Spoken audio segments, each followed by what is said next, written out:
Hello नमस्कार दोस्तों। मैं हूं अजय निषाद और हिंदी नाथ यूट्यूब चैनल पर आप सभी का स्वागत है। इस वीडियो में हिंदी साहित्य, हिंदी व्याकरण व संस्कृत साहित्य को लेकर कुल 125 प्रश्न हम लोग करने वाले हैं हमेशा की तरह। 125 प्रश्न। यह वीडियो नंबर 97 होगा। इस प्रकार का प्रैक्टिस सेट या मॉडल पेपर आप कह सकते हैं। इसमें 125 प्रश्न होंगे। इसका प्रयोग आप यूपी, टीजीटी, पीजीटी में खास करके कर सकते हैं। बाकी नेट, जेआरएफ, बिहार शिक्षक भर्ती और कहीं भी जहां पर हिंदी साहित्य का इतिहास पूछा जाएगा वहां पर शुद्ध रूप से यह कारीगर है। तो बता दें, और जहां पर आपको क्यूरी होगी, हमको लगेगा कि ऐसा यहां पर ज़रूरत है, तो वहां पर प्रश्नों का व्याख्या भी करेंगे, ऑप्शंस का भी।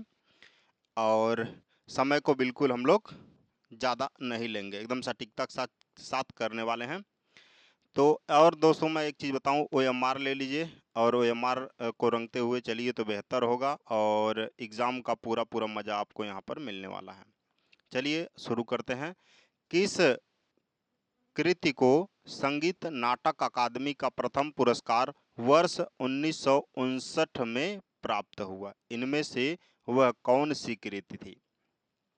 आषाढ़ का एक दिन, आधे अधूरे, लहरों के राजहंस। यह तीनों रचनाओं की अगर हम लोग बात करें तो मोहन राकेश की हैं। ये तीनों रचनाएं किसकी हैं? मोहन राकेश की रचनाएं हैं। और जो आषाढ़ का एक दिन है, यह कालिदास के जीवन पर आधारित है, केंद्रित है। और यहाँ पर संगीत नाटक अकादमी का प्रथम पुरस्कार जो मिला था वह आषाढ़ का एक दिन के लिए मिला था। क्लियर? हाँ, वह सर्वश्रेष्ठ नाटक होने के लिए इसको मिला था। कौन सा नाटक भास का नहीं है? महाकवि भास का इनमें से कौन सा नाटक नहीं है? स्वप्नवास दत्तम, प्रतिज्ञा, प्रतिमा नाटकम या फिर मुद्रा राक्षस? स्वप्नवास दत्तम जो है यह भास का है। मुद्रा राक्षस जो है यह है विशाख दत्त का, विशाख दत्त का है। बाकी प्रतिमा नाटकम जो है यह रचना भास की है। और प्रतिज्ञा, जो प्रतिज्ञा इसका पूरा नाम है प्रतिज्ञा, यहाँ पे लिखते हैं हम प्रतिज्ञा, प्रतिज्ञा, रुकिए एक सेकेंड, हाँ, प्रतिज्ञा यौगंधरायणम पूरा नाम है इसका। बाकी प्रतिमा नाटकम, ये जो प्रतिमा नाटकम, ये तीनों रचनाओं ऊपर का है, जो ये तीनों भास की रचनाएं हैं। और यहाँ पर मुद्रा राक्षस जो है विशाख दत्त द्वारा लिखित है। तो विकल्प डी यहाँ पर सही होगा। 10 रूपकम के लेखक कौन है? 10 रूपकम के लेखक, अगर यहाँ पे एक बात और जानना चाहें आप तो जान सकते हैं। जैसे इनकी भास की कुल 13 रचनाएं, नाटक हैं, 13 नाटक हैं, जिसमें प्रतिमा नाटकम है, अभिषेक है, उरुभंग है, दूतवाक्यम है, पंचरात्र है, दूत घटोत्कचम है, कर्णभार है, मध्यम मध्यम व्योम है, बालचरित्र है, प्रतिज्ञा योगंध रामायण है, स्वप्नवास दत्तम है, अविमारकम कथा है, चारु दत्तम है। ये इतनी है, कुल 13 हैं, ये तो याद कर ही सकते हैं। 10 रूपकम के लेखक कौन है? 10 रूपकम के लेखक की बात करें, आप लोग कमेंट में इसका जवाब देते हुए चलेंगे। क्लियर? धनंजय जी हैं, विकल्प बी यहाँ पर सही है। 10 रूपकम नाट्य के 10 रूपों के लक्ष्मण और उनकी विशेषताओं का प्रतिपादन इस ग्रंथ में किया गया है। यह ग्रंथ धनंजय द्वारा लिखा गया है। और इसमें कुल 4 अध्याय हैं। कितने अध्याय? 4 अध्याय हैं। और इन्हें आलोक भी कहा गया है, आलोक भी कहा गया है। राम रोटी नहीं खाता, इस वाक्य का कर्मवाच्य रूप क्या है? राम रोटी नहीं खाता, इस वाक्य का कर्मवाच्य रूप क्या होगा? जिस पे कर्म पे जोर जाए वहां पर कर्मवाच्य रूप होगा। जैसे क्रिया के उस रूपांतरण को कर्मवाच्य कहते हैं जिसे वाक्य में कर्म की प्रधानता दी जाए। जैसे राम से रोटी खाए गए, खाए जाते हैं। और राम ने रोटी खाई, राम रोटी खाएगा, राम से रोटी नहीं खाई जाती, राम से रोटी नहीं खाई जाती। कर्मवाच्य होगा, राम से रोटी नहीं खाई जाती है, तो रोटी पर यहाँ पर कर्म पर जो प्रधानता दी गई है। क्लियर ना, रोटी खाने पे। निम्न में शुद्ध रूप कौन सा होगा? प्रदर्शनी। तो ऐसे जब आ जाए वर्तनी को लेकर तो शब्द को सबसे पहले आप एक किनारे लिखेंगे, ठीक है। प्रदर्शनी कैसे लिखा जाता है? तो यहाँ पर प्रदर्शिनी नहीं होता है, प्रदर्शनी होता है, प्रदर्शनी, ठीक है ना। तो प्रदर्शनी यहाँ पे यह नहीं लगाया है तो इसको भी आप हटा दीजिए, प्रदर्शनी होगा। क्लियर। चलिए, सुख दुख, तो यहाँ पर कौन सा सही हुआ? विकल्प में बात करें तो हम लोग बात करें तो विकल्प बी सही होगा।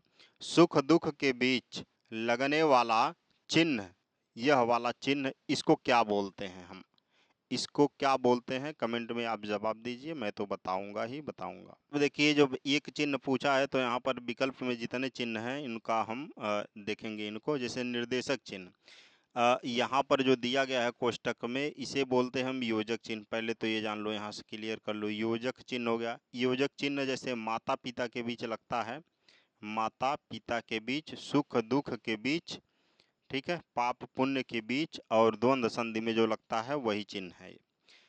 और यहाँ पर निर्देशक चिन्ह में यही ऐसे ही होता है, ये लंबा होता है, ठीक है ना। ये शुरू में लिखा जाता है, कोई चीज, कोई टॉपिक अगर शुरू कर रहे हैं आप, वहाँ पे निर्देश कर सकते हैं। तो वहाँ यहाँ पर क्या होगा? निर्देशक चिन्ह थोड़ा लंबा होगा। बाकी विवरण चिन्ह की बात करें तो यहाँ पर हम लोग बचपन में ऐसे छोटे थे तो लिखते थे बार बार, तो यहाँ पर विवरण चिन्ह ये हो जाएगा। अपूर्ण विराम या अर्ध विराम कहेंगे तो यहाँ पर एक बिंदी देंगे, नीचे कामा लगा देंगे, तो ये हो गया अपूर्ण विराम। क्लियर। चलिए, अब एक आता है आपको, अगर बताइए, लाघव चिन्ह का नाम जानते होंगे। लाघव चिन्ह ऐसे होता है या इस तरह से लिखा जाता है लाघव चिन्ह? तो इस प्रकार है, ठीक है। अल्प विराम की बात करें तो ये कामा वाला हो गया। चलिए, निम्नलिखित में से कौन सा शब्द शुद्ध है? शुद्ध अधिशासी किस तरह लिखा जाएगा? तो सबसे पहले अधिशासी हम लोग लिखेंगे, अधिशासी, अधिशासी लिखेंगे। देखिए अब कहाँ पर लिखा हुआ है अधिशासी, तो विकल्प ए में ही लिखा हुआ है अधिशासी, इस तरह, यह सही हो जाएगा। और पिंजरे की मैना, पिंजरे की मैना किसकी आत्मकथा है? पिंजरे की मैना की बात करें हम लोग तो ये है। सही उत्तर बताने से पहले मैं कुछ और बताऊं। चलिए, चित्रा मुदगल का एक बहुत ही प्रसिद्ध रचना है, 4-5 साल पहले बहुत ज्ञानपीठ पुरस्कार इसको मिला था। और इस रचना के लिए, मतलब post box number 203 Nala Sopara के लिए साहित्य अकादमी पुरस्कार मिला था 2019 में, ठीक है ना। तो इनकी एक रचना भूलिएगा मत, post box number 203 Nala Sopara, Chitra Mudgal की यह रचना है। और एक है इनकी मैत्री पुष्पा की बात करें, एक इनका बहुत प्रसिद्ध है, कस्तूरी कुंडल बसे, मत भूलिएगा। और मृदुला गर्ग का है उनके हिस्से की धूप, इसको मत भूलिएगा। तो पिंजरे की मैना जो है यह चंद किरण सोन रेखा की रचना है, चंद किरण सोन रेखा की रचना है। कौन सा? पिंजरे की मैना। क्लियर। आगे बढ़ते हैं। उषा प्रियंवदा की वापसी किस विधा की रचना है? उषा प्रियंवदा की वापसी जो है यह कहानी विधा है इसकी, विकल्प सी सही है, कहानी विधा है। एक कोई दूसरा इनकी एक और कहानी है, कितना बड़ा झूठ भी इनकी कहानी है, फिर बसंत आया यह भी इनकी कहानी है, तो आप याद कर सकते हैं। निम्नलिखित में से कौन सी रचना राजेंद्र यादव की है? राजेंद्र यादव की रचना कौन सी है? सारा आकाश, सारा आकाश किसकी रचना है आप बताइए? पुनर्नवा हजारी प्रसाद द्विवेदी की रचना है। महाभास की खोज करें तो मन्नू भंडारी की रचना है। देखिए महाभोज भंडारी, भंडारी क्या कराता है, महाभोज कराता है, ऐसे याद कर सकते हैं। परिति परिकथा फणीश्वर नाथ रेणु की रचना है ये परिति परिकथा। और राजेंद्र यादव की रचना है सारा आकाश राजेंद्र यादव। तो जितना मैं बता रहा हूँ कम से कम इतना तो आपको पता होना ही चाहिए। डॉक्टर काशीनाथ सिंह द्वारा लिखित उपन्यास उपसंहार की कथा वस्तु का आधार क्या है। पहले तो ये जान लो आप कि काशीनाथ सिंह ने ही लिखा है एक उपन्यास जिसका नाम है उपसंहार। इसकी कथा वस्तु की बात करें तो 4 विकल्प हैं, इन्हीं में से कोई सही होगा।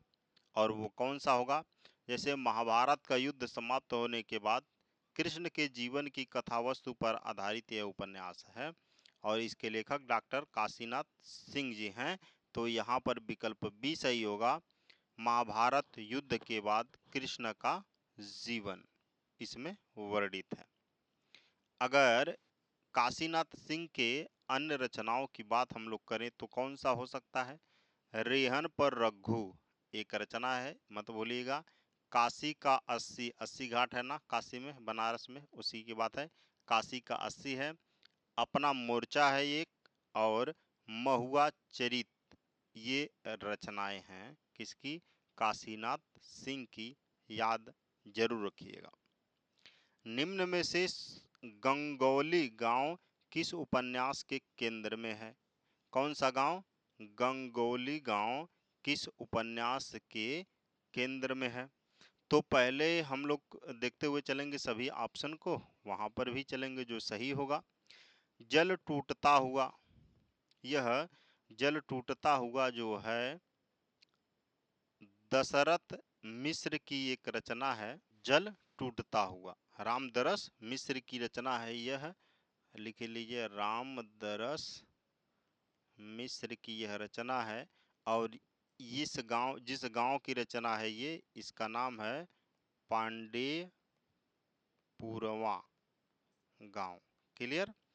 अलग अलग वैतरणी, यह शिव प्रसाद सिंह का है, शिव प्रसाद सिंह का, इतना तो जानना चाहिए क्योंकि ऑप्शन में आया है।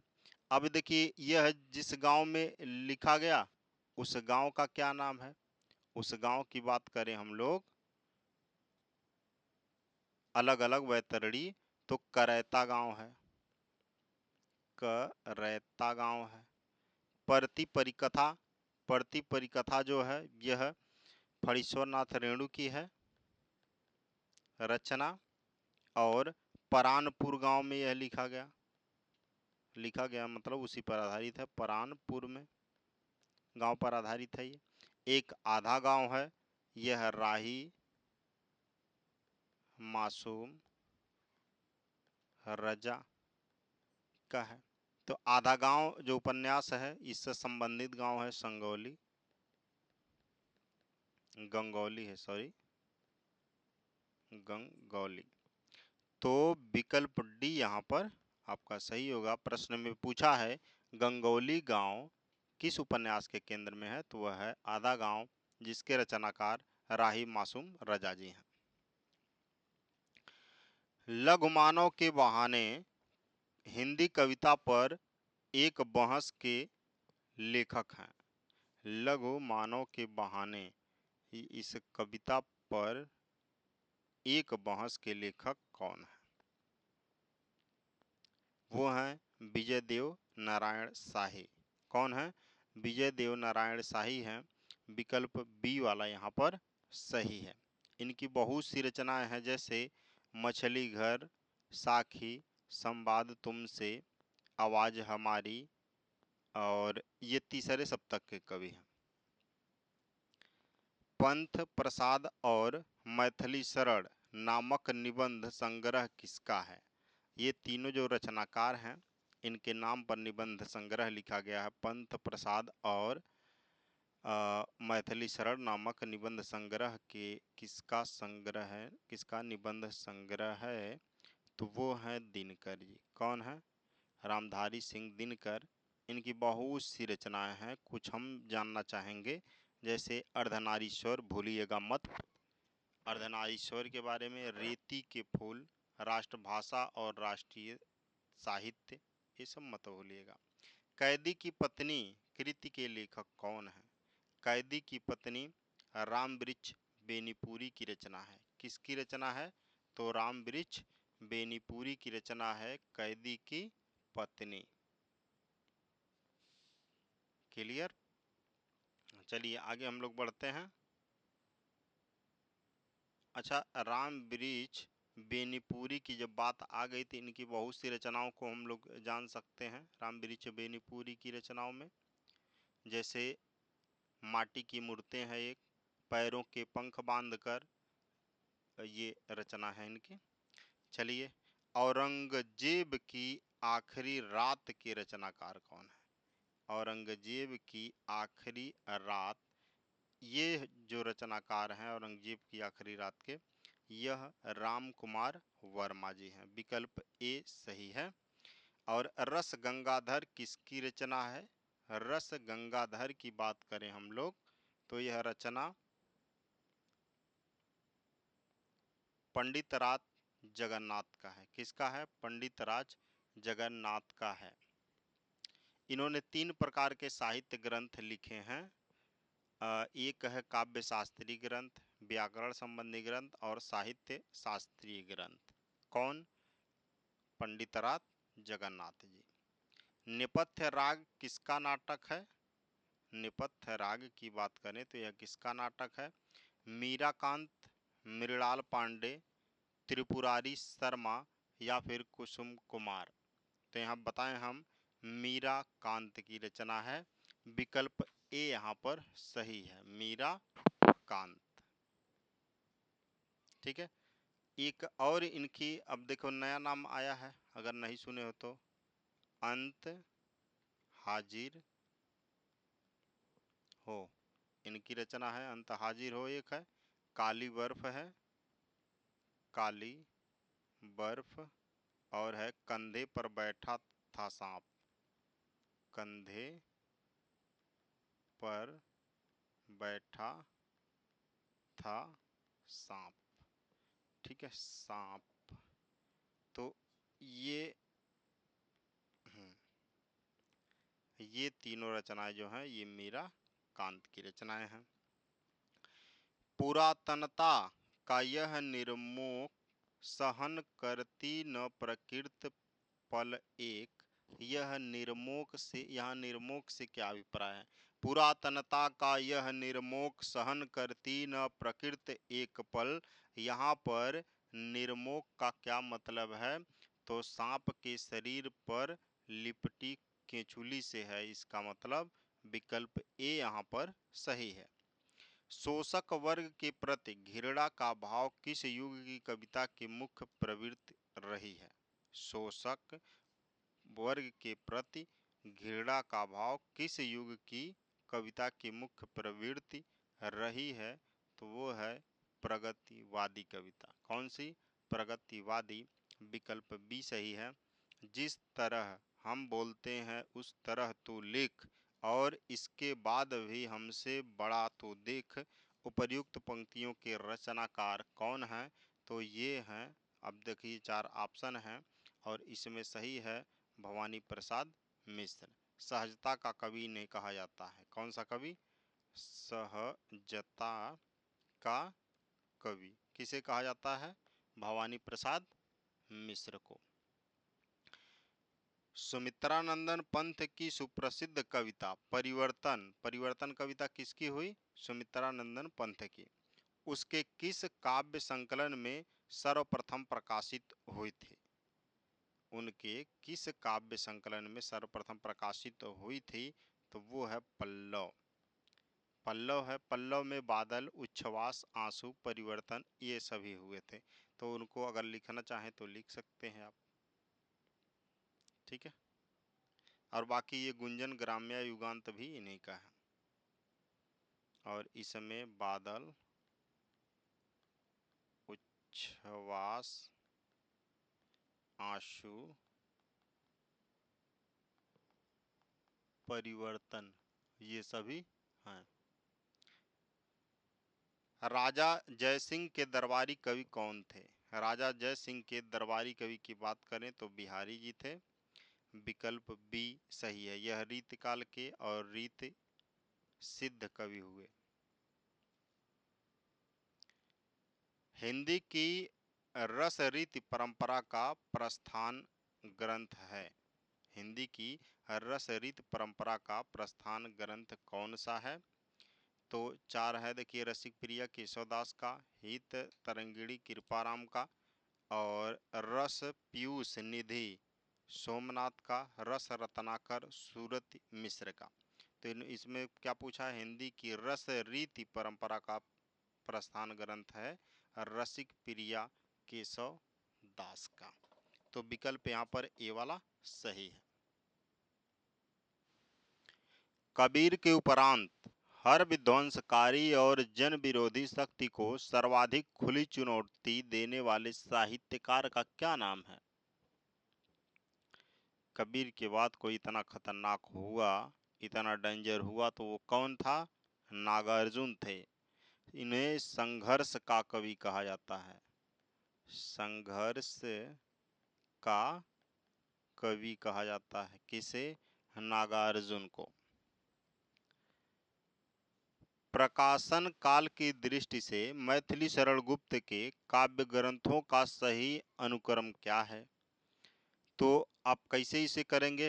अगर एग्जाम में आ गया तो देखिए, बार बार पढ़ना पड़ेगा आपको, बार बार इसको रिवीजन करना पड़ेगा। मान लीजिए वीडियो देख लिए, तो फिर वीडियो को रिवीजन करते रहिए। बीच में 2x पे कर लीजिए, ठीक है, 2x पे करके स्पीड में इसको देख लीजिए, कम समय लगेगा, भगा भगा कर देख लीजिए। तो आप रिवीजन करते रहेंगे तब माइंड में आपके छपा रहेगा। और देखिए, विष्णु प्रिया जो है यह 1957 में लिखा गया, मैथिली शरण गुप्त के द्वारा प्रकाशित हुआ था 1957 में विष्णु प्रिया।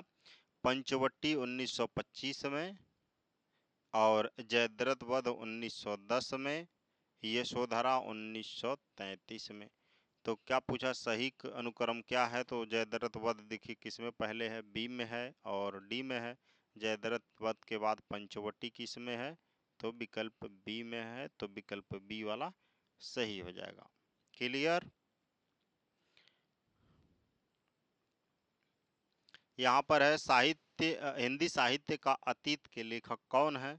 हिंदी साहित्य के अतीत के लेखक की बात करें तो विश्वनाथ प्रसाद मिश्र जी हैं। विश्वनाथ प्रसाद मिश्र इम्पोर्टेंट रचना है, भूलिएगा मत, ठीक है। हिंदी साहित्य का अतीत। और विश्वनाथ त्रिपाठी ने लिखा हिंदी आलोचना, और श्याम सुंदर दास ने लिखा हिंदी भाषा का विकास। हिंदी साहित्य का वैज्ञानिक इतिहास लिखा गणपत चंद्र गुप्त ने, ये भी याद रहे आपको। और बैर क्रोध का आचार्य मुरब्बा है, यह कथन किस निबंधकार का है? किस निबंधकार का है यह कथन? तो हजारी प्रसाद द्विवेदी, महावीर प्रसाद द्विवेदी, रामचंद्र शुक्ल, या फिर श्याम सुंदर दास। इन चारों में से आप बताइए।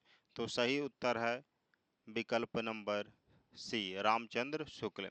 बैर क्रोध का आचार्य मुरब्बा है, शुक्ल जी का कथन है। भविष्यत कहा किसकी रचना है? भविष्यत कहा किसकी रचना है? राम सिंह, देवसेन, धनपाल, या फिर पुष्पदंत। तो बता दें, भविष्यत कहा जो है यह धनपाल की कृति है। विकल्प सी सही है। यहाँ पर कौन सा सही है? विकल्प सी सही है। भविष्यत कहा की रचना की किसने? धनपाल जी ने। राम सिंह ने पाहुड़ दोहा की रचना की, इंपॉर्टेंट है, याद रखिए। पाहुड़ दोहा किसका है? राम सिंह का। देवसेन का है श्रावकाचार्य। पुष्पदंत का है महापुराण। ये भूलिएगा मत, लिखना चाहे तो लिख लीजिए। महापुराण किसका है? महापुराण। तो यह है पुष्पदंत का। श्रावकाचार्य देवसेन का है, श्रावकाचार्य। और राम सिंह का है पाहुड़ दोहा। भविष्यत कहा धनपाल जी का है। अंगवधु किसकी रचना है? अंग वधु की बात करें हम लोग तो दादू दयाल की रचना है। विकल्प डी सही है। हरदेवाणी इनकी एक और रचना है। तो आगे चलते हैं। गोद लिए हुलसी फिरै तुलसी सो सुत होए, यह पंक्ति इनमें से किस कवि की है? तो ये देखिए, तुलसीदास के पास एक गरीब महिला जाती है और कुछ काम होता है, मान लीजिए धन की आवश्यकता होती है, तुलसी से मांगती है। तुलसी के पास नहीं होता है, उनके मित्र होते हैं रहीमदास जी। तुलसी रहीम जी को पत्र लिखते हैं, और तो रहीम जी उनके जवाब में ये पत्र, उसको धन देने के बाद ये पत्र लिखते हैं। गोद लिए हुलसी फिरे तुलसी सो सुत होए, किसका है फिर? रहीम दास जी का है।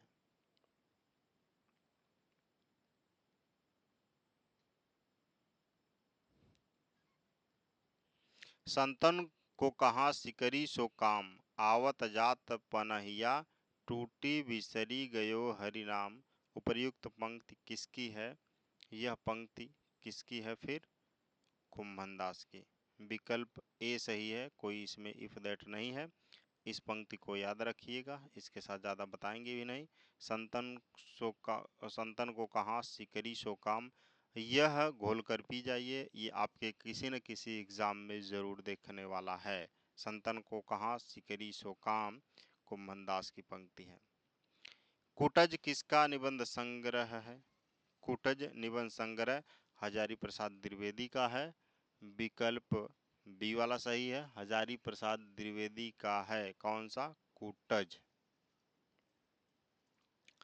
निम्न में से कौन सा शब्द वर्तनी की दृष्टि से शुद्ध है? तो ये हवाला मेरे कई एग्जाम में मिल चुका है। आशीर्वाद। ठीक है, देखिए कहाँ लिखा हुआ है आशीर्वाद, इस तरह से बाद बाद नहीं होता, ये दोनों ऐसे गलत हो गया। तो आशीर्वाद। अच्छा, ए और सी वाले में क्या अंतर दिख रहा है आपको? तो आरसीवाद, देखिए ए में लिखा है आरसीवाद, इसलिए गलत हो गया। विकल्प सी यहाँ पर सही है। ठीक है, तो इसको जल्दी जल्दी में बच्चे गलती भी कर देते हैं। तो आशीर्वाद मैं तो भूल ही गया। मैक्सिमम लोग बच्चे नहीं बाप हैं इसमें जो देख रहे हैं। खैर, जुगुप्सा अस्थाई भाव होता है, किसका होता है जुगुप्सा अस्थाई भाव? ये रस का क्वेश्चन है, इतना आपको पता होना चाहिए यदि टीजीटी पीजीटी की तैयारी कर रहे हैं। जुगुप्सा विवत रस का अस्थाई भाव होता है। अनंत शब्द का संधि विच्छेद क्या होगा? अनंत शब्द का संधि विच्छेद हो जाएगा अ और न, हलंत लगाइए प्लस अंत। ठीक है ना, ये होने वाला है। इसमें व्यंजन संधि है। ठीक है, व्यंजन संधि है, तो विकल्प कौन सा सही होगा? अगर हलंत लगा दिया जाए बी वाले में तो बी वाला सही हो जाएगा, हलंत लगाने के बाद लेकिन सी वाला सही हो जाएगा। ठीक है, यहाँ पे टाइपिंग इशू आया, खैर छोड़िए। और खड़ी बोली हिंदी का प्रथम महाकाव्य कौन सा है? खड़ी बोली हिंदी का प्रथम महाकाव्य जो है वह परिप्रवास है, हरि और द्वारा रचित है। हरि अवध द्वारा रचित है। कामायनी जयशंकर प्रसाद का है। रामचरितमानस तुलसी का है। और साकेत मैथिली शरण गुप्त का है। क्लियर? मुक का विलोम क्या होगा? मुक मतलब जो बहुत कम बोलते हैं, और वाचाल का मतलब जो बहुत अधिक बोलता है। निम्नलिखित में से किस कवि ने केवल अवधी भाषा में रचना की? अवधी भाषा में रचना करने वाले कौन से हैं? चार ऑप्शन हैं, आप चारों ऑप्शन देखिए, एनालिसिस कीजिए और बताइए अवधी भाषा में सिर्फ किसने रचनाएं लिखी हैं? कबीर, तुलसी, सूरदास या फिर जायसी? यहाँ पर सही आंसर आपका होगा मलिक मोहम्मद जायसी, विकल्प डी। पद्मावत इनकी रचना है, इसको मत भूलिएगा। और कन्हावत है, अखरावट है, मसलनामा है, पद्मावत तो बताए हैं, कहरनामा है, आखिरी कलाम है। ठीक है, आखिरी कलाम भी है। जगदीश शब्द का सही संधि विच्छेद क्या होगा? जगदीश का हो जाएगा जगत धन ईश। जगत धन ईश हो जाएगा कहाँ पे? विकल्प नंबर बी वाला सही है, जगत धन ईश। यहाँ पर आधा त और यहाँ पर ई, ठीक, आधा त और देखिए त यहाँ पे संधि का नियम लगेगा, तो बदल जाएगा द में। क्लियर ना। चलिए, जो पहले कभी न हुआ हो वाक्यांश के लिए प्रयुक्त शुद्ध एक शब्द क्या होगा? जो पहले कभी न हुआ हो उसके लिए एक शब्द बताना है, तो वो कौन सा है? अभूतपूर्व। अभूतपूर्व है। पित्त शब्द के प्रथमा बहुवचन का रूप क्या है? पित्त शब्द के प्रथमा बहुवचन का रूप की बात करें तो पितरह होगा। विकल्प सी सही है, पितरह। ठीक है, ये बहुवचन में पितरह होगा। और एक वचन की बात करें तो पिता, पितरौ और पितरह। ठीक है, प्रथमा बहुवचन यहाँ पे एक वचन, द्विवचन और बहुवचन तीनों का लिख दिया मैंने। नीलोत्पल्लव शब्द में समास कौन सा है? नीलोत्पल, इसमें समास की बात करें हम लोग तो कर्मधारय समास होगा। नील आया है, नील उत्पल, तो कर्मधारय हुआ। मात्रिक विषम संयुक्त छंद है। मात्रिक विषम संयुक्त छंद की बात करें तो कुंडलिया है। विकल्प बी सही हुआ। अन्न को पचाने वाली अग्नि क्या कहलाती है? अन्न को पचाने वाली अग्नि बोलते हैं जठराग्नि। ठीक है, बड़वाग्नि समुद्र की आग, समुद्र की आग। दवाग्नि है जंगल की आग, जंगल की आग को क्या बोलते हैं? दवाग्नि बोलते हैं। ठीक है ना। और समुद्र की आग को बड़वाग्नि बोलते हैं। सरस्वती पत्रिका के संपादक कौन है? सरस्वती पत्रिका के संपादक की बात करें तो महावीर प्रसाद द्विवेदी जी हैं। समय बहुत ज़्यादा लगेगा तो आप बोर हो जाएंगे, तो क्वेश्चन को देखते हुए भी हम लोग चलते रहेंगे। और क्वेश्चन को मतलब क्वेश्चन को ज़्यादा ध्यान देंगे, व्याख्या थोड़ा कम कर रहे हैं।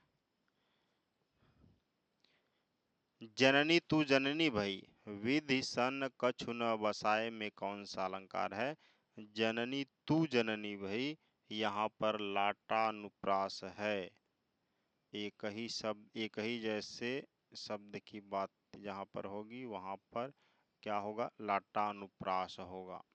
एक बार और, जहाँ शब्दों या वाक्यों की आवृत्ति हो और उसका अर्थ भी एक ही हो परंतु अन्वय करने पर अर्थ बदल जाए, वहां लाटानुप्रास होता है।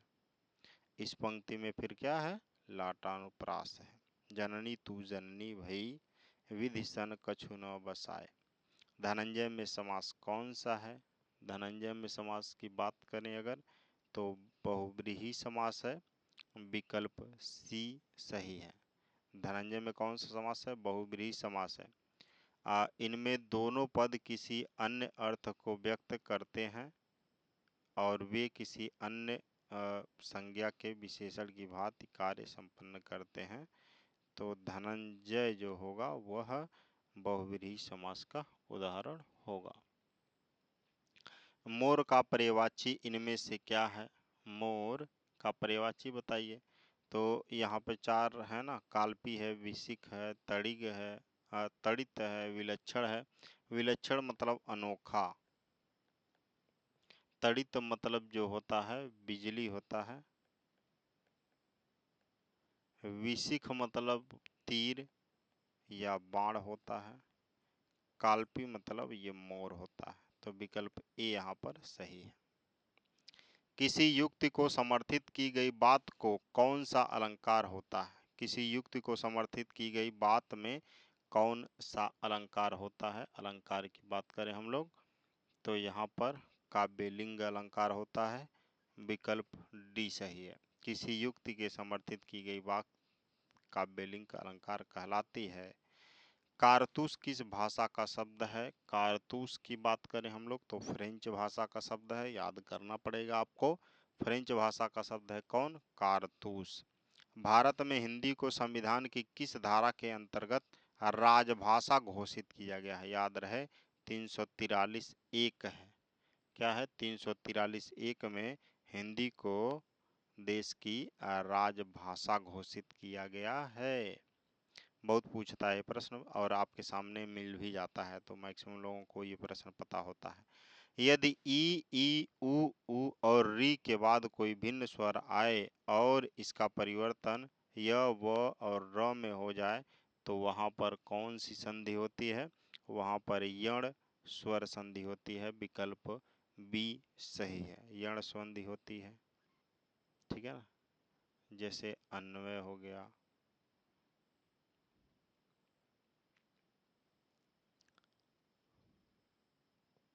स्वागत हो गया, स्वागत भी है। राग है कि रूप है कि रस है कि जस है कि तन है कि मन है कि प्राण है कि प्यारी है, उपर्युक्त पंक्तियों में रस बताइए, कौन सा रस है? राग है कि रूप है कि रस है कि जस है कि तन है कि मन है कि प्राण है कि प्यारी है। इसमें बताना है, यह इसमें अद्भुत अलंकार होगा, रस होगा, अद्भुत रस होगा। विकल्प सी सही है। क्या सही है भाई? तो विकल्प नंबर सी वाला सही है। चलिए, पराधीन जो जन, पराधीन जो जन नहीं स्वर्ग नरक ता हेतु, पराधीन जो जन नहीं स्वर्ग नरक ता हेतु, यहाँ पर कौन सा अलंकार है? तो अलंकार की बात करें तो अनुप्रास अलंकार है, अनुप्रास में लाटानुप्रास है। ठीक है, पराधीन जो धन जन यहाँ पे मिला है, दोनों एक शब्द या शब्द ग्रुप पदबंध ऐसे मिल जाए दोनों सेम सेम, तो वहां पर हो जाता है आपका लाटानुप्रास अलंकार। जहाँ किसी झूठी वीरता, वियोग, उदारता, यश आदि का बहुत बढ़ा चढ़ा कर वर्णन किया जाए, वहां पर कौन सा अलंकार होता है? जब बढ़ा नहीं चढ़ाने वाली बात आ गई तो वहां पर होता है अत्युक्ति अलंकार। जहाँ किसी झूठी वीरता की बात कर रहा है, झूठी वीरता और वियोग, उदारता, यश आदि का बहुत बढ़ा चढ़ाकर वर्णन की जाए तो वहां पर अत्युक्ति अलंकार होता है। मात्रिक अर्धसम किस जाति का छंद है? मात्रिक अर्धसम जो है यह दोहा जाति का छंद है। विकल्प बी सही है, दोहा छंद होता है। रोला सम छंद है, चौपाई सम है, कुंडलिया विषम छंद का उदाहरण है। चौपाई के प्रत्येक चरण में 16-16 मात्राएं होती हैं, सबको पता होगा। भगवत गीता का संधि विच्छेद क्या है? भगवत गीता का संधि विच्छेद भगवत धन गीता होगा। अब देखिए, लिखिए भगवत हलंत प्लस गीता, कहाँ सही होगा? ए वाला कि सी वाला? सी वाला सही होगा, यहाँ पे द लगा दिया इसलिए गलत हो गया ये वाला। और आगे बढ़ते हैं। जानवर जंगल में घास चर रहे हैं, इसमें जानवर शब्द क्या है? जानवर शब्द क्या है? तो यह संज्ञा है, जानवर संज्ञा है। और कैसी संज्ञा होगी? तो जातिवाचक संज्ञा होगी। किस में? जानवर में। यह काम मैं आप ही कर लूंगा, इसमें आप क्या है? तो आप सभी लोग पढ़े होंगे, अगर हिंदी टीजीटी पीजीटी की तैयारी कर रहे हैं तो अपने आप ही और स्वयं ही ये सब आए तो निजवाचक सर्वनाम होता है। विकल्प बी सही होगा भाई मेरे। और हिंदी भाषा की बोलियों के वर्गीकरण के आधार पर छत्तीसगढ़ी बोली जाती है, छत्तीसगढ़ी पूर्वी हिंदी में आती है। और विकल्प ए सही है, पूर्वी छत्तीसगढ़ी के अलावा देखिए, छत्तीसगढ़ी एक आ गई, एक अवधि आती है। छत्तीसगढ़ी है, अवधि है और एक है छत्तीसगढ़ी, अवधि और एक बहुत अच्छा है, नाम नहीं याद आ रहा अभी। श्रृंगार रस का स्थायी भाव क्या है? श्रृंगार रस का स्थायी भाव रति है। और हास्य का जो स्थायी भाव है वो हास्य है, हास्य का। शोक का करुण है और शांत का निर्वेद है। ठीक है, तो श्रृंगार रस का जो स्थायी भाव है वो रति है। क्लियर? चलिए आगे बढ़ते हैं। अंतरिक्ष का सही पर्यायवाची युग्म चुनिए। अंतरिक्ष मतलब व्योम होता है, शून्य होता है, आकाश भी होता है। यहाँ पर क्या लिखा हुआ है? पृथ्वी आकाश, पृथ्वी नहीं होता है, ठीक है, पृथ्वी नहीं है अंतरिक्ष का पर्यायवाची। पृथ्वी का धारा धरणी वसुंधरा ये सब होता है। और सूरसरी भी नहीं है, सूरसरी, बादल, बादल नहीं है यहाँ पर, सूरप, दिधप, और यहाँ पर लिखा हुआ है अनंत गगन। अनंत और गगन जो है यह अंतरिक्ष का पर्यायवाची है। पुष्कर भी होता है, नभ होता है, अंबर होता है, व्योम होता है और शून्य भी होता है अंतरिक्ष का पर्यायवाची। खल का पर्यायवाची युग्म है, खल का पर्यायवाची युग्म क्या होगा?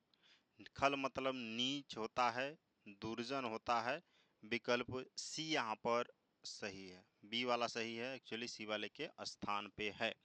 धूर्त भी होता है, नृशंस होता है, और दुष्ट होता है, पामर होता है, शठ होता है, कुटिल होता है, अधम होता है। ये सब जो है खल के, नीच के, दुर्जन के पर्यायवाची हैं। क्लियर? और यहाँ पर ये थोड़ा सा स्पेस नहीं लगा है, तो ये दोनों शब्दों में स्पेस है। संविधान के अनुच्छेद 351 में किस विषय का वर्णन है? किस विषय का वर्णन है? संघ की राजभाषा, उच्चतम न्यायालय की भाषा, पत्रकार की भाषा, हिंदी भाषा के विकास से संबंधित निर्देश। तो यहाँ पर सही उत्तर जो है हिंदी भाषा के विकास से संबंधित निर्देश जो हैं अनुच्छेद 351 में वर्णित हैं। कमल नयन में कौन सा समास है? कमल नयन में समास की बात करें तो कर्मधारय समास है। विकल्प सी सही है, कमल के समान नयन। क्लियर? कमल के समान नयन कर्मधारय समास है। इसमें निम्नलिखित में से लोकोक्ति को चुनिए। इसमें कौन लोकोक्ति है? तो देखिए, मैक्सिमम जहाँ पर ना आता है वो मुहावरा है। अगर ऐसे याद करना चाहते हैं, दिमाग में आ रहा है, तो जहाँ पे ना आएगा वहाँ पे मुहावरा होता है। और देखिए, आँख दिखाना, 9 2 11 होना, गले पड़ना, यहाँ पे मुहावरे हैं। अधगर गगरी छलकत जाए, ये लोकोक्ति है। क्या है भैया? लोकोक्ति है, अधगर गगरी छलकत जाए। नव का तद्भव रूप क्या होगा? नव का तद्भव रूप की बात करें तो नव होगा। विकल्प सी सही है, नव का तद्भव रूप नव होगा। सूची एक का दूसरे के साथ मिलान करना है। और एक तो जलज, जहाँ पे जो आ गया ना यहाँ पे भैया, ये कमल का निशानी है, कमल। जैसे नीर तोए अम्बुज पानी, इसके आगे जो लगा दो तो ये सब बन जाता है कमल। जैसे नीर, नीर मतलब पानी, और नीरज कर दो तो ये हो जाता है कमल। और नीरद कर दो बादल हो जाएगा, नीरद ही कर दो आप तो ये बन जाएगा समुद्र। तो इस तरह से है। तो ये जल जो हो गया कमल का हो गया। जल द मतलब पानी वाला बादल हो गया, और जलधि मतलब समुद्र हो गया। क्लियर है यहाँ पर? तो पहले का दूसरे के साथ, यानी कि आपको ऐसे ऑप्शन मिलता ए बी सी डी। तो यहाँ पर एक ऑप्शन मान लो ए बी सी, ए का किसके साथ? दूसरे के साथ, दूसरे का पहले के साथ, और तीसरे का तीसरे के साथ। इस प्रकार से ही होता। रहीम कृत मदनाष्टक, मदनाष्टक किसकी रचना है? रहीम की रचना है। कि भाषा क्या है? भाषा की बात करें तो खड़ी बोली है। मदनाष्टक में कौन सी बोली भैया? खड़ी बोली है। अवधि, अवधि रहीम सतसई में है, भैरवी नाई का भेद में है। और ब्रज, ब्रज भाषा जो है रहीम दोहावली में है। तो ये सब अन्य अन्य रचनाओं में अन्य अन्य भाषा का प्रयोग किया है रहीम जी ने। और मदनाष्टक की भाषा जो है रहीम की खड़ी बोली है। खेत रहना मुहावरे का क्या अर्थ है? खेत रहना मुहावरे का अर्थ है युद्ध में शहीद हो जाना। विकल्प संख्या 1 सही है। यहाँ पर कौन सा सही है? प्रश्न में युद्ध में शहीद हो जाना, तो खेत रह जाने का अर्थ होगा। अभिन्न शब्द का संधि विच्छेद क्या होगा? अभिन्न, अभिन्न संधि विच्छेद बात करें तो अभी देखो, अ भी त हलंत और उसके बाद 9 लगा दो। यहाँ पर विकल्प कौन सा सही होगा? तो सी वाला होगा जो बी के स्थान पे है। क्लियर? हाँ, चलिए आगे बढ़ते हैं। काशी नगरी प्रचारणी सभा की स्थापना कब हुई थी?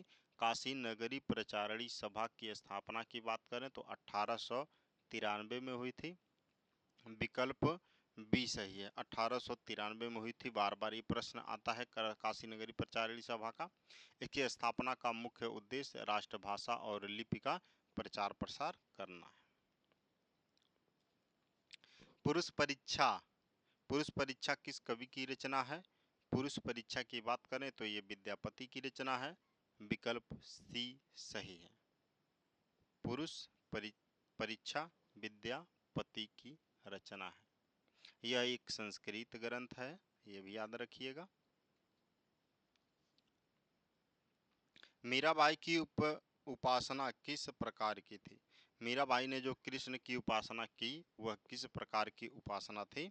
साक्ष्य, दास, माधुर्य या फिर वात्सल्य?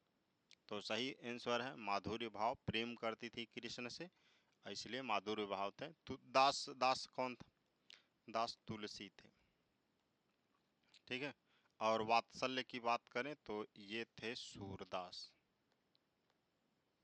ठीक है, कौन थे? सूरदास जी थे।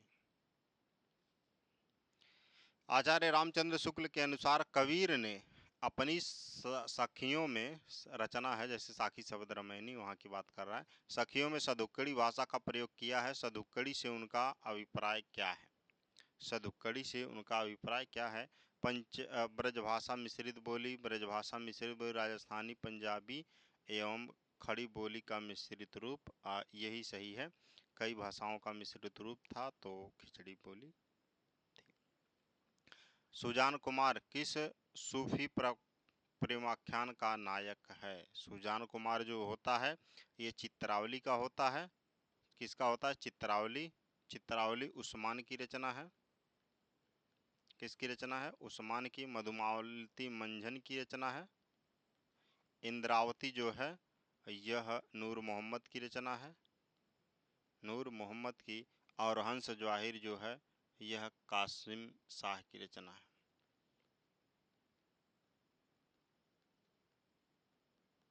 तो यहाँ पर सुजान कुमार जो है चित्रावली का नायक था। जगत जगायो जिन्हि सकल सो हरि जान्यो नाही, ज्यों आँखिन सब देखिए आँखिन न देख जाहि। उपर्युक्त दोहे में कौन सा अलंकार है? यहाँ पर अलंकार की बात करें तो देखो, जगत जनायो जिहि सकल सो हरि जान्यो नाही, ज्यों आँखिन सब देखिए, जैसे आँखिन से सब देखिए आँखिन न देखी जाए। यहाँ पर उदाहरण अलंकार है। विकल्प बी वाला सही है। कौन सा अलंकार है? उदाहरण अलंकार है। अब देखो, दिए गए दोहे में आए शब्द ज्यों जो है, ज्यों शब्द के कारण उदाहरण अलंकार है।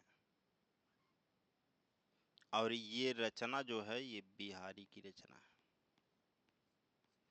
ज्यों मतलब ज्यों उदाहरण देने के लिए प्रयोग होता है, जैसे ज्यों, ये वाली बात। मैथिली शरण गुप्त की प्रतिभा का विकास सर्वाधिक किस साहित्य रूप में देखने को मिलता है? किस साहित्य में देखने को मिलता है? तो वो है प्रबंधकार, प्रबंधकार रूप में देखने को मिलता है। विकल्प बी सही है। उड़ उड़ गया गरजता यंत्र गरुड़ बन बिंद, शून्य में पिघल गया पर सांप। उपर्युक्त पंक्तियों में आगे की किस कविता से लिया गया है? आगे की कविता जो है हवाई अड्डे पर विदा, हवाई अड्डे पर विदा से लिया गया है। उड़ गया, देखो उड़ने की बात हो रहा है, यहाँ पे हवाई जहाज की बात हो रहा है। उड़ गया गरजता यंत्र गरुड़ बन बिंदु, शून्य में पिघल गया पर सांप। तो शून्य में जाकर पिघल गया, गायब हो गया, वही बात कर रहा है। और यहाँ पर विकल्प डी सही होगा।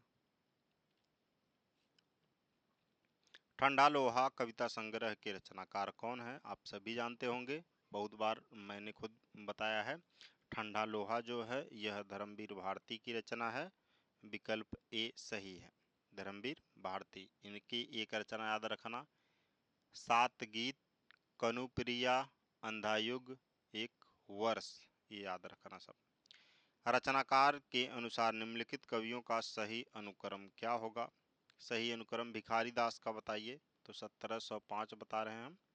इनका समय चिंतामणि का 1600 में है और देव का 1673 है। महाराज जसवंत का 1627 है। और तो अब यहाँ पे आप अनुक्रम सही से लगा लो। सबसे पहले आएंगे चिंतामणि, तो चिंतामणि, और उसके बाद आएंगे आपके जसवंत सिंह, महाराज जसवंत सिंह। विकल्प डी यहाँ पर सही होगा। भिखारी 1705, चिंतामणि का समय 1600 और देव का 1673, जसवंत सिंह का 1627। सूर्य समान चंद्र में दहु किया घर एक, उपर्युक्त पंक्तियों के रचनाकार हैं। मन का चिंता तब भया कछु पुरबीला लेख। यहाँ पर ऊपर नीचे कर दिया है, ठीक है, थोड़ा सा डिस्टर्ब कर दिया है टाइपिंग इसका। तो मैं एक बार बताता हूँ जो सही होना चाहिए। सूर समाना चंद में दहु किया घर एक, मनु का चिंता तब भया कछु पुरबीला लेख। और ये चीजें यहाँ से नीचे रहेगा, ठीक है ना, तब सही है। अब पूछ रहा है उपयुक्त पंक्तियों के रचनाकार कौन है? कौन है भाई इसके रचनाकार? तो कबीरदास जी हैं। कबीरदास की उल्टा पानी बरसे कंबल भीगे पानी। निम्नलिखित में से जयशंकर प्रसाद का कौन सा नाटक कल्हड़ की राजतरंगड़ी पर आधारित है? वो है विशाख। राजश्री, विशाख, अनमेजय का नागयज्ञ, अजातशत्रु, सारी इन्हीं की रचनाएं हैं, इन्हीं के नाटक हैं। और कल्हड़ की रचना जो, ये भी याद रखें, कल्हड़ की राजतरंगड़ी है जो, इस पर आधारित है विशाख। मणिकर्णिका के लेखक कौन है? मणिकर्णिका के लेखक डॉक्टर तुलसीराम जी हैं। विकल्प सी यहाँ पर सही है, डॉक्टर तुलसीराम। कामरेड का कोट कहानी के लेखक कौन है? कामरेड का कोट जो है इसके कहानी के लेखक सृंजय, यहाँ पर बिंदी लगा दिए, सृंजय जी हैं। विकल्प सी सही है। जहाँ पर जरूरत हो रहा है वहाँ पर मैं व्याख्या कर रहा हूँ, जहाँ पर लग रहा है मुझे शॉर्टकट चल जाना चाहिए तो मैं उसी को फॉलो करते हुए जा रहा हूँ। मैथिली सरल गुप्त की निम्नलिखित काव्य कृतियों का सही अनुक्रम बताइए। वही बात आ गई। तो अब रचनाओं को याद कर लीजिए थोड़ा अगर चाहते तो। 1933 में यशोधरा लिखा गया, और द्वापर की बात करें तो 1936 में, पंचवटी की बात करें तो 1925 में, और साकेत तो 1931 में। तो सबसे पहले कौन आ गया? 1925 पंचवटी। विकल्प बी यहाँ पर सही होगा। निम्नलिखित में से किस बोली का बिहारी हिंदी से संबंध नहीं है? बिहारी हिंदी से संबंध किसका नहीं है? अवधी पूर्वी हिंदी में आता है। मगही जो है भोजपुरी, ये बिहारी हिंदी का है। मैथिली बिहारी हिंदी, मगही बिहारी हिंदी, ये तीनों बिहारी हिंदी है। अवधी पूर्वी हिंदी के अंतर्गत आता है। इतना क्लियर।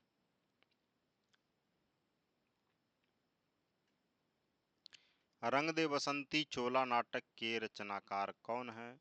रंग दे बसंती चोला, माई रंग दे बसंती चोला, भीष्म साहनी जी हैं। विकल्प ए सही है, भीष्म साहनी। माधवी आलमगीर इनकी रचना है। कबड़ा और एक और रचना याद रखिएगा, बहुत इंपॉर्टेंट है, कबीरा खड़ा बाजार में, ये है भीष्म साहनी की रचना। दोहा दूहा मूलतः किस भाषा का छंद है? यह किस भाषा का छंद है? तो अपभ्रंश भाषा का छंद है, विकल्प बी यहाँ पर सही है।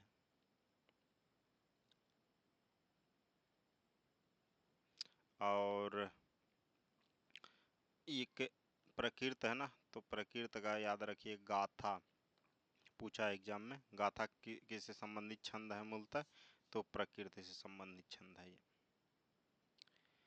निम्नलिखित में से कौन अष्टछाप का कवि नहीं है? ठीक है, अष्टछाप का कवि कौन नहीं है? पक सक न छ ग छ, तो देख लो कौन सा नहीं होगा यहाँ पे, किसका नाम नहीं मिल रहा है? ध कहीं आया यहाँ पे? नहीं आया है ना, विकल्प डी, डी हो जाएगा यहाँ पर सही। यहाँ से अब देखो अष्टछाप के कवि कौन है, तो यहाँ पे आप जान लो कि प से परमानंद दास जी हैं, क से कृष्णदास जी हैं, स से सूरदास जी हैं, प क स क से है क है कुंभन दास जी हैं, न से नंददास जी, छ से छित स्वामी, ग से गोविंद स्वामी, च से चतुर्भुज दास। निम्नलिखित में से कौन हनुम चरित के रचयिता है? हनुम चरित के रचयिता इनमें से कौन है? तो हनुम चरित के रचयिता रायमल पांडे हैं, विकल्प डी सही है, रायमल पांडे। और 1996 में इन्होंने लिखा। निम्नलिखित में से कौन सा लेखक भारतेंदु मंडल का नहीं है? भारतेंदु मंडल का इनमें से कौन सा लेखक नहीं है? भारतेंदु मंडल में राजा लक्ष्मण सिंह आते हैं, और राजा लक्ष्मण सिंह जी नहीं आते हैं, सॉरी, भारतेंदु मंडल के सदस्यों में विकल्प डी सही है। प्रताप नारायण मिश्र, बद्री नारायण चौधरी और बाल कृष्ण भट्ट, ये तीनों लोग आते हैं भारतेंदु मंडल के कवियों में। प्रेमघन भी हैं, बालकृष्ण भट्ट तो ये हैं, प्रताप नारायण मिश्र, बद्री नारायण चौधरी, ये सब भारतेंदु मंडल के कवि हैं। रस कलश किसकी रचना है? रस कलश की बात करें तो रस कलश अयोध्या सिंह उपाध्याय हरिऔध की रचना है, विकल्प बी यहाँ पर सही है। विकल्प संख्या बी सही है, रस कलश अयोध्या सिंह उपाध्याय हरिऔध की रचना है। चलिए, ठेठ कहानी के लेखक कौन है? कमेंट सेक्शन में बताइए, ठेठ कहानी किसका है? तो ठेस कहानी के लेखक की बात करें तो फणीश्वरनाथ रेणु जी हैं। कौन है भाई? फणीश्वरनाथ रेणु हैं। इनकी कई रचनाएं, पढ़ती पढ़ी कथा पहले भी हम लोग देख चुके हैं, और यहाँ पर ठेस कहानी फणीश्वरनाथ रेणु का है। इसी प्रकार रचनाओं को देखते हुए हम लोग चलेंगे, तो अगर निश्चित है बराबर देखते हुए चलें तो काफ़ी बेनिफिट होगा। आप पढ़ते कहीं रहिए, रिवीजन यहाँ पर करिए, प्रैक्टिस सेट यहाँ पर करिए। इतना सारा प्रैक्टिस सेट शायद हम खुद पढ़ रहे थे और नहीं मिला हमको, काफ़ी सर्च किए नहीं मिला, तो हम खुद अपना वर्जन लेकर आ गए हैं। तो निम्नलिखित में से महावीर प्रसाद द्विवेदी का कथन कौन सा है?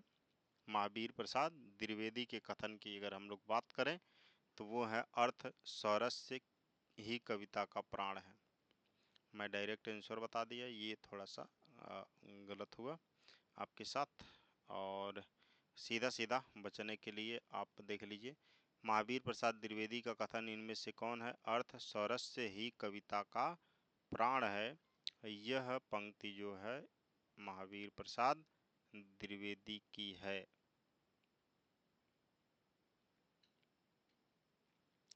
रचनाकाल के अनुसार निम्नलिखित कवियों का सही अनुक्रम बताइए।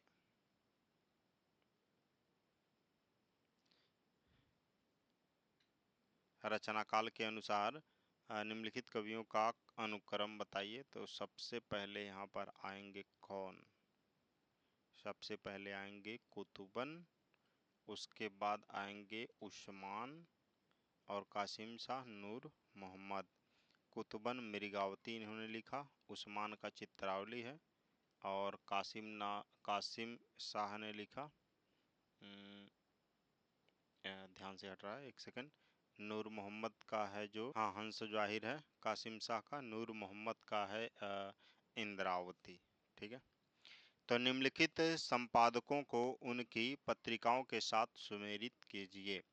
भारतेंदु हरिश्चंद्र, भारतेंदु हरिश्चंद्र क्या लिखे हैं, तो कवि वचन सुधा भारतेंदु जी का है, कौन नहीं जानता है। प्रेमचंद का कौन सा है, हंस है, प्रतीक है, संगम है या फिर सरस्वती है, तो प्रेमचंद का हंस है पत्रिका, और महावीर प्रसाद द्विवेदी का सरस्वती है, और अज्ञेय जी का कौन सा है, तो प्रतीक है। एक यहाँ पे संगम बचा, तो संगम है नर बहादुर दयाल का, नरो बहादुर दयाल का, नर बहादुर दयाल का है ये। निम्नलिखित में से किसको संविधान की अष्टम सूची में शामिल नहीं किया गया है, अष्टम सूची में शामिल कौन सा नहीं है। कुल 22 भाषाएं हैं, कितनी भाषाएं, कुल 22 भाषाएं हैं, और इसमें जो शामिल नहीं है डोगरी, मैथिली, ब्रज, असमिया, तो यहाँ पर मेरे ख्याल से ब्रज होना चाहिए, ब्रज अष्टम सूची में शामिल नहीं है। डोगरी जम्मू एंड कश्मीर की बोली है, मैथिली जो है बिहार की है, असमिया असम की है। काव्य अलंकार 7वीं शताब्दी में किसकी रचना है, काव्य अलंकार 7वीं शताब्दी में जो है यह भामह की रचना है। विकल्प ए सही है, भामह की रचना है काव्य अलंकार। निम्न में से कौन सा उपन्यास इलाचंद जोशी का है, इलाचंद जोशी का उपन्यास कौन सा है, सुनीता, ये तो जैनेन्द्र का है, मुक्तिपथ, सुखदा, तेरी मेरी उनकी बात, इन चारों में से बताइए इलाचंद जोशी का कौन सा है। तो देखो सुनीता हो गया और सुखदा हो गया, ये दोनों रचनाएं जैनेन्द्र का है, जैनेन्द्र का। तेरी मेरी उनकी उसकी बात यशपाल का है, और मुक्तिपथ जो है यह इलाचंद जोशी की रचना है, तो विकल्प बी यहाँ पर पूरी तरह सही होगा। तो मुक्तिपथ इलाचंद जोशी का है। भारतेंदु हरिश्चंद्र का नाटक है गोरक्ष विजय, कालिका मंगल, सरस्वती मंगल या फिर विद्या सुंदर, इन चारों में से बताइए कौन सा है। तो मैं, यही तो खूबी है कि मैं सबका बताते हुए चलूँगा। भारतेंदु हरिश्चंद्र, देखिए आप खुद कर लेंगे, लेकिन आपको एनालिसिस करने में काफ़ी समय लगेगा, अनर्गल चीज़ें होंगी, बोरिंग होगा, लेकिन हम बता रहे हैं कि भारतेंदु हरिश्चंद्र का इनमें से कौन सा नाटक है। गोरक्ष विजय है क्या, नहीं, यह विद्यापति का है, विद्यापति का है कौन सा, गोरक्ष विजय। कालिका मंगल किसका है, यह प्रताप नारायण मिश्र का है, प्रताप नारायण मिश्र का हो गया। अब प्रताप नारायण मिश्र का ये हो गया, बचा क्या, सरस्वती मंगल, ये भी प्रताप नारायण मिश्र का है, सरस्वती मंगल भी। बाकी एक बचा विद्या सुंदर, यह भारतेंदु हरिश्चंद्र जी का है। क्लियर। निम्नलिखित में से कौन सा काव्य राम कथा पर आधारित है, राम कथा पर आधारित कौन सा काव्य है, भूमिजा, नीरजा, कामायनी, यशोधरा, तो इन चारों में से बताइए। भूमिजा जो है ये सीता पर आधारित है, सीता पर आधारित है। नीरजा की बात करें तो ये जैनेन्द्र का है, और नीरजा महादेवी वर्मा का, सॉरी ये महादेवी वर्मा की रचना है, महादेवी वर्मा की रचना है। कामायनी जयशंकर प्रसाद की रचना है। यशोधरा की बात करें ये मैथिली शरण गुप्त का है।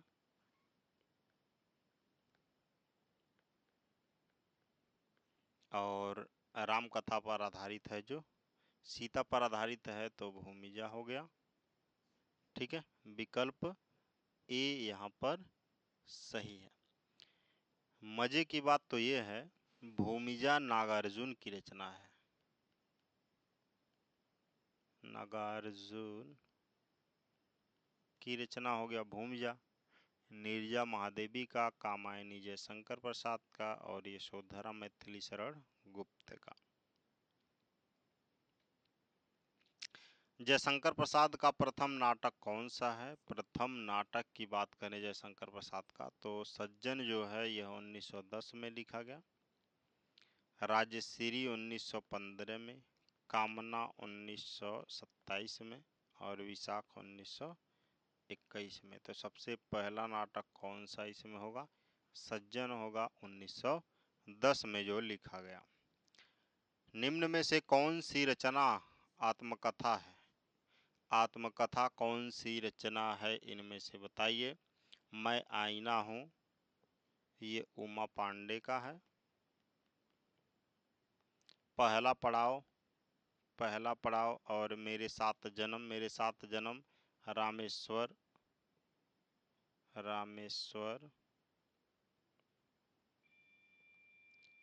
कंपोज हिमांशु की रचना है। और पहला पड़ाव जो है श्रीलाल शुक्ल का है।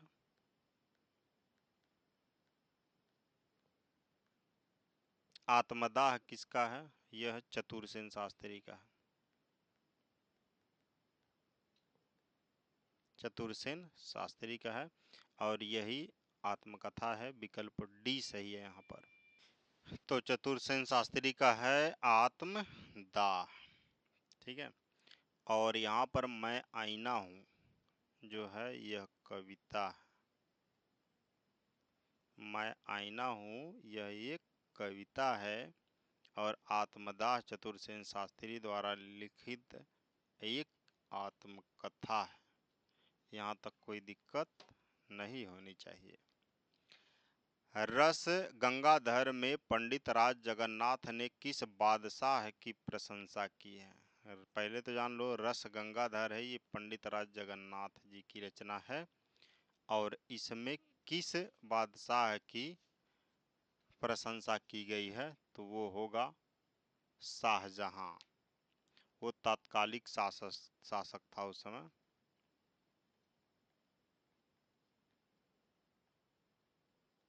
मतलब पंडित राज जगन्नाथ के समय का। तो इन्हीं की प्रशंसा की है उसने। और प्रश्न काल के अनुसार पत्रिकाओं का, प्रकाशन काल के अनुसार सॉरी, पत्रिकाओं का सही क्रम क्या होगा? सरस्वती 1900 में प्रकाशित होती है, ब्राह्मण 1883 में, हंस जो है यह 1930 में, नागरी प्रचारणी पत्रिका जो है 1883 में, तो सॉरी 1893 में। तो यहाँ पर सही अनुक्रम कौन सा होगा? तो 1883, 1893, फिर आगे आगे तो ब्राह्मण आएगा, उसके बाद नागरी प्रचारणी सभा, फिर सरस्वती और फिर हंस। विकल्प बी यहाँ पर सही होगा। निम्नलिखित पंक्तियों को उनके कवियों के साथ सुमेलित कीजिए। जो बीत गई सो बात गई, ये पंक्ति है, पहले किसकी है ये बता दीजिए। जो बीत गई सो बात गई, यह बच्चन की पंक्ति है, हरिवंश राय बच्चन। मैं तो डूब गया था स्वयं शून्य में, मैं तो डूब गया था स्वयं शून्य में, यह अज्ञेय की पंक्ति है, ठीक है। यह किसकी पंक्ति है? अज्ञेय की। मैं इसको बढ़िया से लाइनिंग करता हूँ, मेरे पास व्यवस्था है बढ़िया। देखो ये किया मैंने और ये क्लियर लाइन बन गया, क्लियर। और मैं तो डूब गया था स्वयं शून्य में, ये अज्ञेय का है और मैंने थोड़ी देर रोका, देखो ये बन गया। दो पार्टों के बीच पिस गया, दो पार्टों के बीच पिस गया, यह जो है मुक्ति बोध का है। किसका है? मुक्ति बोध का है। और एक बचा, रूप की आराधना का मार्ग आलिंगन नहीं हो तो और क्या है? यह जो है यह किसका है? यह दिनकर का है। दिनकर की पंक्ति है, रूप की आराधना का मार्ग आलिंगन नहीं तो और क्या है। तो यहाँ पर क्लियर हो गया, यानी कि ए का तीसरे के साथ मिला, बी का जो मिला चौथे के साथ, सी का पहले के साथ और डी का दूसरे के साथ। मेरी तेरी उनकी बात के लेखक कौन है? एक बार ऑप्शन में ये आया था, मेरी तेरी उनकी बात ऑप्शन में आया था। आप बता सको तो बताओ, मैं नहीं बताने वाला यहाँ पे। ऑप्शन में आया है इसके पहले, ठीक है। मेरी तेरी उनकी बात, अगर पढ़े हो तो अब बताओ, कमेंट में ज़रूर बताओ। आप सभी लोग जिसके पास इतनी क्षमता है कि वीडियो देखते देखते यहाँ पर आया है वही कमेंट कर पाएगा, नहीं तो जो आधे अधूरे के लेखक मोहन राकेश बन रहे हैं, शुरू में तो मोटिवेशन के साथ शुरू किए, उसके बाद 10 मिनट 20 मिनट देखकर बंद कर दिए, तो उनका नुकसान है। अगर आप यहाँ तक देख पाओगे तो कमेंट करोगे तो मैं जानूंगा कि आप पढ़ाई को लेकर, अपने करियर को लेकर सीरियस हो। निम्न में से कौन सी बोली पश्चिमी हिंदी वर्ग की नहीं है? पश्चिमी हिंदी वर्ग की कौन सी बोली इनमें से नहीं है? बघेली, ब्रज, बुंदेली या फिर कन्नौजी। पश्चिमी हिंदी वर्ग की बोली कौन नहीं है? कन्नौजी है, सही है। बुंदेली भी है, ब्रज भी है, बघेली नहीं है। बघेली पूर्वी हिंदी की बोली है, पूर्वी हिंदी की बोली है, जिसमें अवधी, छत्तीसगढ़ी और बघेली ये तीनों आते हैं। स ध्वनि का उच्चारण स्थान क्या है? स जो ध्वनि है, 3 स होते हैं, एक ये है, एक पेटफरुआ है, एक छोटा स है। बड़े वाले स को तालव्य स बोलते हैं, इस पेटफरुआ स को मूर्धन्य स बोलते हैं और इस छोटे स को दंत स बोलते हैं, ठीक है।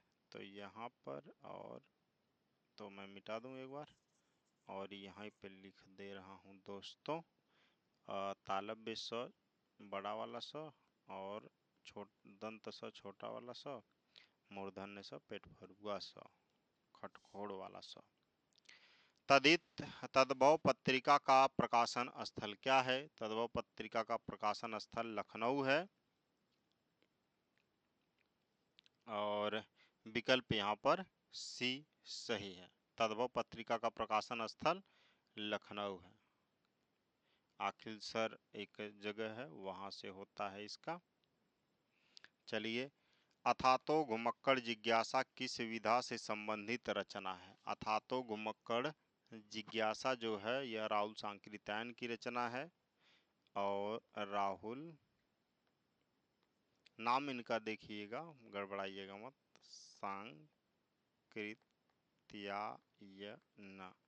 और यह एक यात्रा वृत्तांत है, अथातो घुमक्कड़ जिज्ञासा। शकुंतला नाटक किसकी रचना है? शकुंतला नाटक जो है यह किसकी रचना है? तो निमाज के द्वारा, कवि निमाज के द्वारा लिखा गया। यह एक रीत काल के कवि हैं, रीतकालीन कवि हुए निमाज। और निम्नलिखित में से कौन सा काव्य संग्रह शमशेर बहादुर सिंह का नहीं है? शमशेर बहादुर सिंह का कौन सा नहीं है, ये पूछा है। तो शमशेर बहादुर सिंह का कौन नहीं है? कुछ कविताएं, कुछ और कविताएं, आज अभी आंखों से, काल तुमसे होड़ है मेरी, इनमें बता दें अभी, आज अभी आंखों से, आज अभी आंखों से, ये शमशेर बहादुर सिंह का नहीं है, यह शमशेर बहादुर सिंह का नहीं है। बाकी ये तीनों, कुछ कविताएं, कुछ और कविताएं, काल तुमसे होड़ है मेरी, ये तीनों रचनाएं जो हैं शमशेर बहादुर सिंह की ही रचनाएं हैं। यहाँ तक क्लियर। आज अभी आँखों से जो रचना है इसको भी जानने की जरूरत है हम लोगों को। यह केदारनाथ सिंह का है, केदारनाथ सिंह की रचना है। क्लियर।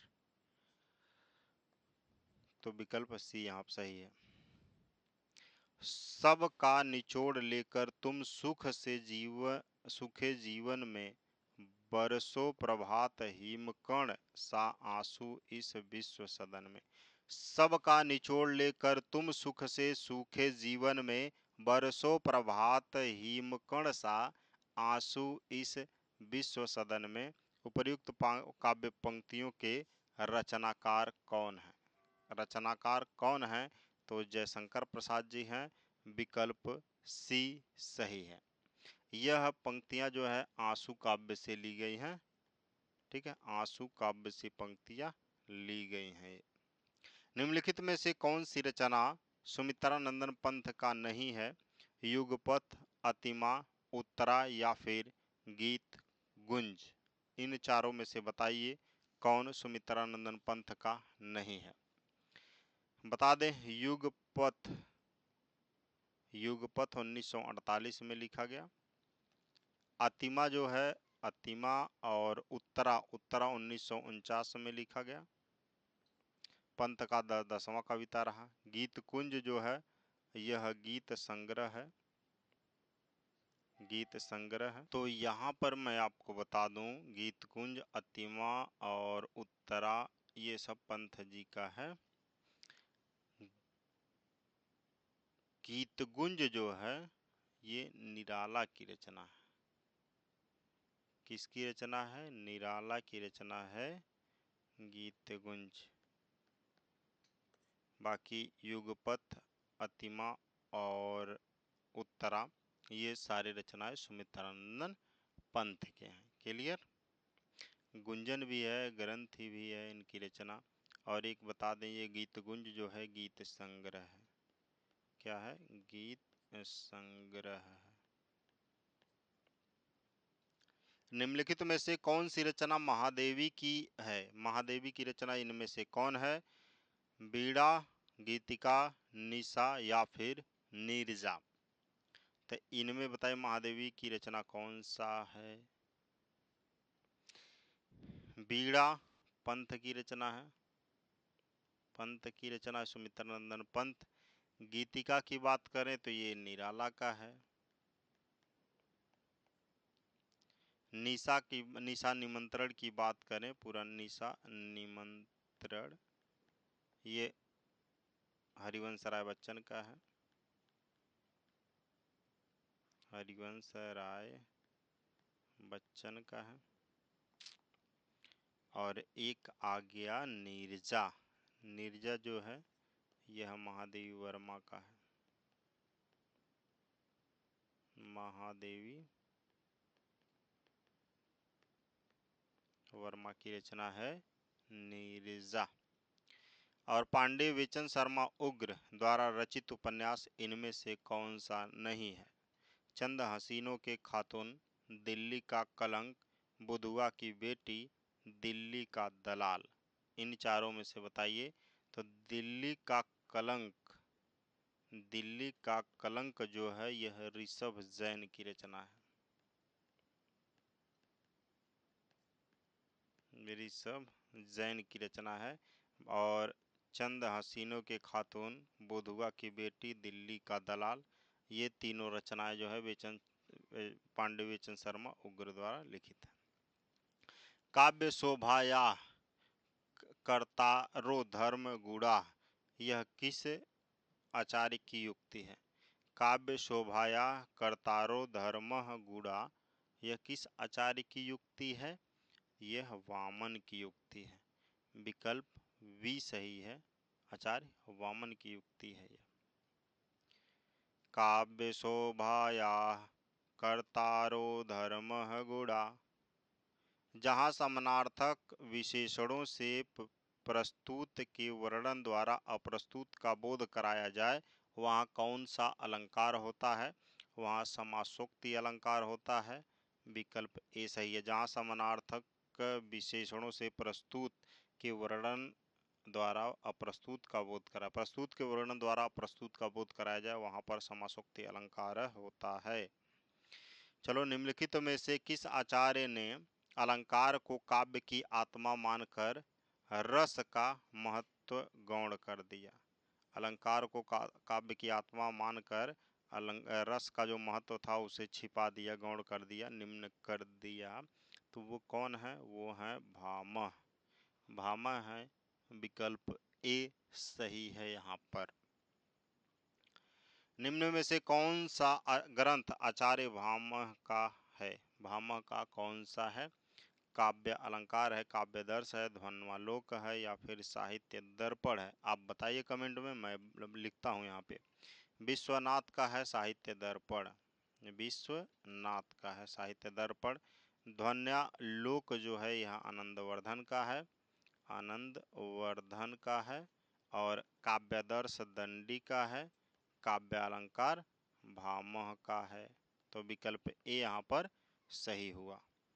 निम्नलिखित में से कौन सा नाटक प्रेमचंद के प्रसिद्ध उपन्यास का आधारित है?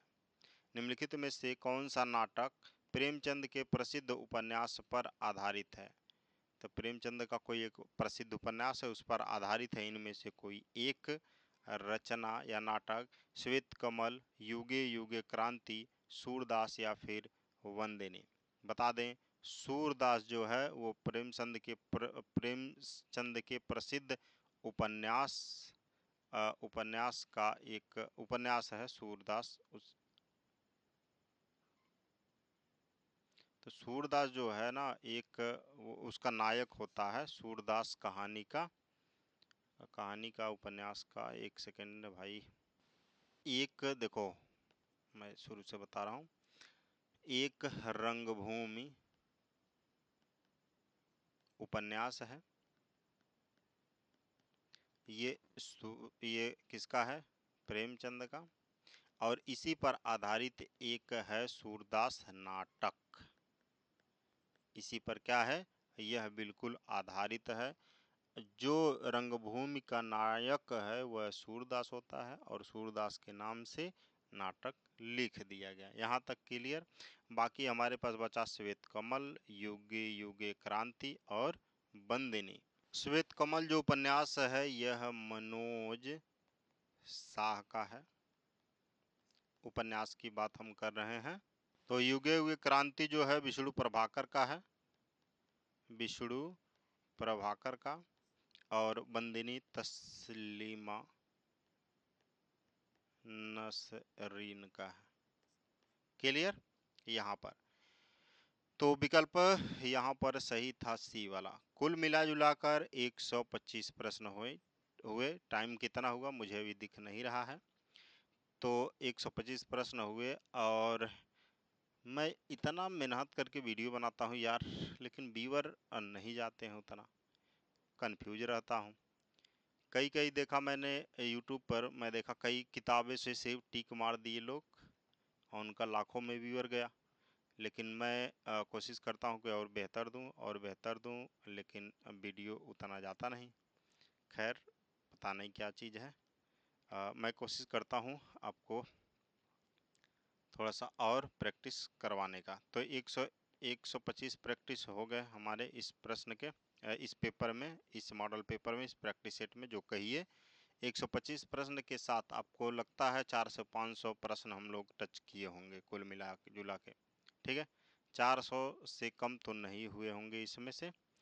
और ऐसे ही आप रिवीजन करते हैं एक घंटे में, अगर रोज़ करते हैं, रोज़ हालांकि मैं अभी नहीं दे पा रहा हूँ क्योंकि अपना भी काम है, मैं भी जॉब करता हूँ। लेकिन इसके पहले मैंने 96 97 करा दिए हैं, तो वो चीज़ें भी आप देख सकते हैं। ठीक है, बाकी पढ़ाई करते रहिए, इतना करा दिए कम नहीं है। और एग्ज़ाम जैसे ही एग्ज़ाम अनाउंस होता है तब मैं दिन में एक दो वीडियो भी ला सकता हूँ और रेगुलर ला सकता हूँ इसको। एग्ज़ाम जैसे ही समझ में आ गया, डेट क्लियर हो गया, तो मैं प्रैक्टिस खूब करवा दूँगा, उसकी चिंता मत करिए। लाइव डिजिटल बोर्ड पे मैं करा दूँगा। तो और एक टीचर इस पे पढ़ा भी रहे हैं, आप जान रहे होंगे, राम सर हिंदी को लेकर आए हैं। चूँकि मेरे पास समय का अभाव था, मैंने उनको कहा, तो वो अभी बढ़िया हैं, अच्छे पढ़ा रहे हैं और आपको उम्मीद करता हूँ पसंद आ रहा हो। यदि उनके में और मुझसे और आप चाहते हैं तो मैं आपके लिए थोड़ा और काम कर सकता हूँ। एक शिखा मिश्रा जी हैं और शिखा मिश्रा जी का एक प्रश्न हमेशा होता है कि सर रेगुलर लेकर आइए।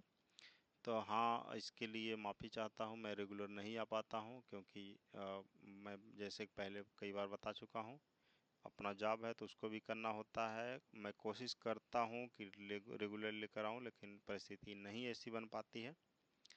और एग्ज़ाम आने से पहले या एग्ज़ाम जैसे डेट अनाउंस होता है तो मैं खूब सारा प्रैक्टिस लेकर आऊँगा। इतना है, आप इतना करिए, इतना से कोई प्रश्न आपका बाकी नहीं जाएगा। आप इसको पता है आप कितना पेपर कर चुके हैं?